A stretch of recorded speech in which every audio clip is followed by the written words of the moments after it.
Hi Positive Readers, it's Positive Writer today with another video. And today I want to be telling you guys and thinking about it myself whether or not I successfully broadened my reading horizon / taste this year.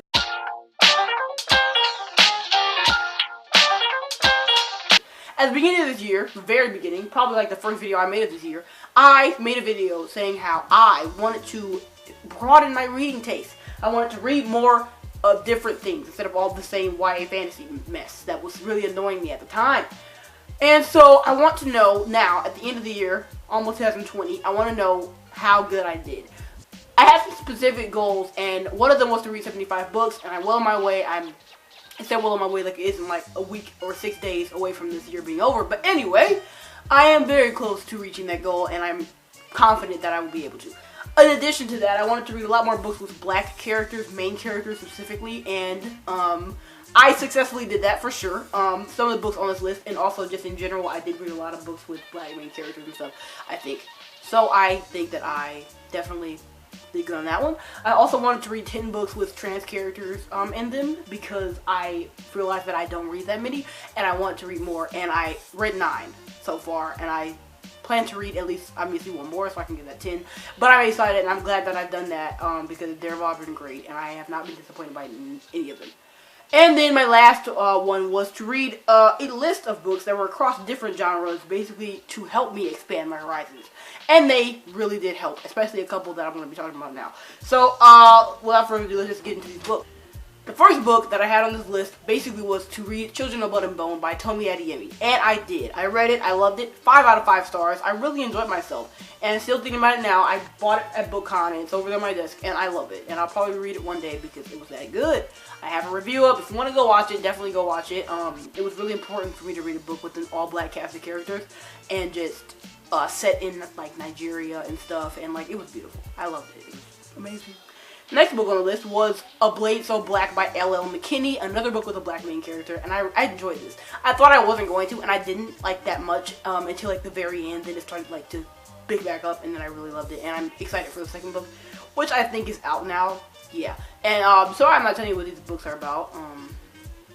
A Blade So Black is about this black girl who's basically it's like an Alice in Wonderland / Shadowhunters to me, because it's like she stumbles, I think she stumbles pretty much across this like Wonderland type of area, and basically she has to like kill these demons and stuff, but she also lives like a normal life in like the city or whatever.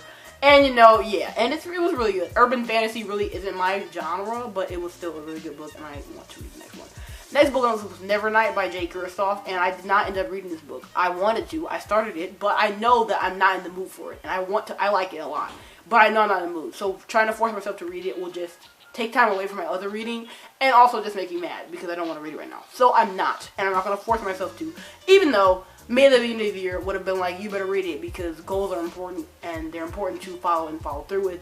But reading is like a thing that you can't force, because if you end up forcing it, then you just end up messing up the entire experience. So, without further ado, not doing that. Next book was Legacy of Kings by Eleanor Herman. I read this book, I was going to read this book because it had 4 main characters and I thought it sounded so cool, and it ended up being just the same YA fantasy bullshit that I was trying to get away from, so it's really nice. I did read it really late in the year, and it didn't mess up anything or put me in a slump, but it was really trash. I did not enjoy myself. The next book on the list was Mistborn by Brandon Sanderson, and this book I did not read either, and I started it, but it was so boring, and it's 700 fucking pages.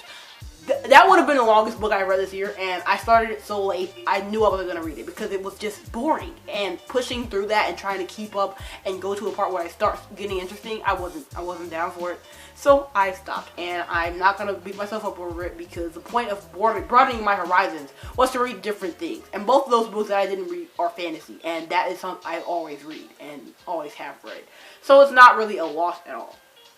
Next book on the list was Ready Player One by Ernest Cline. I did read this, and I wanted to read it because I watched the movie, and it was also something different that I just never really read, like sci-fi or whatever, and it was also something I've been wanting to read for a while. I read it and it was really, really good. The movie and it basically were like the exact same, though I did like the movie better. I think because of the visual, like the gaming aspect of the movie and the futuristic aspect, it was just better to watch it than to read it. But especially because of the info dumps, I hated that. The fact that they had to explain the game and Oasis and everything, and there were just times where I was just like, my eyes, I like read a whole page and did not retain anything because it was just like a textbook. It was like, tell me everything. Yeah, but it was still a really good story. I love the characters, love the storyline, and the ending especially was really, really nice. Next book was Night Film by Marisha Pessel, and out of every single book on this list, this is the book that had the most impact on my reading taste and the books that I read, because this was the first mystery book I have ever read. The first like thriller book that I've ever read, and it was like adult thriller, and it was absolutely amazing. I loved it. I read the whole 500 something pages in like a day, and it was also the first ebook that I've read in like forever, and that started my love for ebooks too. So this book right here, legendary, absolutely legendary. I loved it so much. It's about this guy who's like a reporter, and he said some sketchy stuff about this really well-known horror director, and at the same time his daughter dies, so they're now suspecting him of having something to do with it, and it just goes on this really he's going to find out what happened to the daughter to clear his own name, while also people are trying to find him because he's supposedly killed her. It's so good. It was an amazing thriller, and it opened the door to all the rest of the amazing thrillers that I read this year. And so I'm forever grateful. And it was beautiful. It was breathtaking. It was cinematic. And to be a book, it had multimedia. It was just such an immersive experience. And I really I could not recommend it enough. Next book on this list was Vicious by V.E. Schwab, and this book I also did not read because I forgot it was on the list. Love that. But I probably won't be reading it. I think it's a fantasy. If it's not a fantasy, yeah, it's okay. It can wait till next year. I just don't feel like jumping into another book that I feel like fantasy books have this air around them, this haze over them, and it's hard to like get into it if you're not really in the mood. And because I've been reading a lot of thrillers lately, and just the entire year because of Night Film, I really just in the mood for something that's quick, great, and I can retain it and then like feel all the feelings and then be done and then move on, rather than buckle down and let it sit here for 500 pages. That just wasn't my mood this year, and it still isn't, so I'm not going to force myself to read that.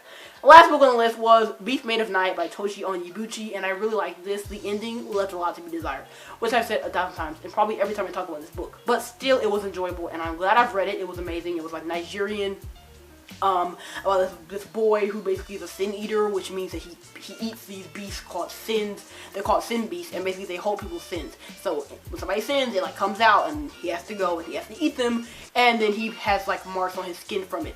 And he's in this town or whatever, and the royal family now, he has committed a sin. Somebody in the royal family, he has to go eat it. It was a really good book. I really did enjoy it. It was really short, and I enjoyed myself. And I definitely want to read the second one. I don't know why I have not yet, but I will. So, it was also a part of the, broadening my black characters in books thing. So, I just feel like I really accomplished a lot this year. 75 books is a lot, and I'm glad that I'm almost to that goal. I really wanted to read that much, and I almost have, and I'm so glad about it. I love this year. I read so many amazing, absolutely beautiful, and breathtaking books. And I will never, stop being grateful or stop looking back on this year, but just smile because I read so many great things. I did not really make not one rant review this year. I don't think I made not one. I might have made one of Furyborn or something at the beginning. But other than that, I haven't, because I fucking threw out YA fantasy because it's garbage. And I buckled down to a genre I really, really love and that I connect with and that I love reading anytime. Thrillers and adult books. And I'm so glad I did that, and it's been a great year. I hope you had a great year just like I did. And if you didn't, there's always next year. Focus on the good stuff you did and stuff you enjoyed, because that will help you put everything in perspective. I'll see you guys later with another video, and bye.